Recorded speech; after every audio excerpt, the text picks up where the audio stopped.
वसुदेवसुतं देवं कंसचाणूरमर्दनं देवकी परमानन्दं कृष्णं वन्दे जगद्गुरुम् अतसी पुष्पसङ्काशं हारनूपुरशोभितं रत्नकङ्कणकेयूरं कृष्णं वन्दे जगद्गुरुम् कुटिलालकसंयुक्तं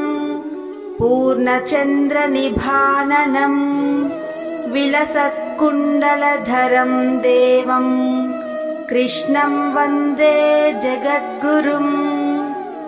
मन्दारगन्धसंयुक्तं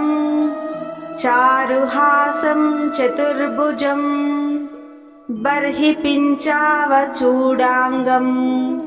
कृष्णं वन्दे जगद्गुरुम् उत्पुल्लपद्मपत्राक्षं नीलजीमूतसन्निभं यादवानां शिरोरत्नं कृष्णं वन्दे जगद्गुरुम् रुक्मिणीकेलिसंयुक्तं पीताम्बरसुशोभितम् अवाप्ततुलसीगन्धं कृष्णं वन्दे जगद्गुरुम् गोपिकानां कुचद्वन्द्वा कुङ्कुमाङ्कितवक्षसं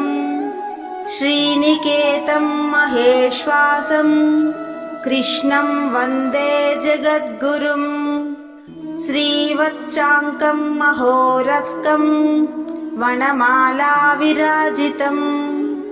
शङ्खचक्रधरं देवं कृष्णं वन्दे जगद्गुरुम् कृष्णाष्टकमिदं पुण्यं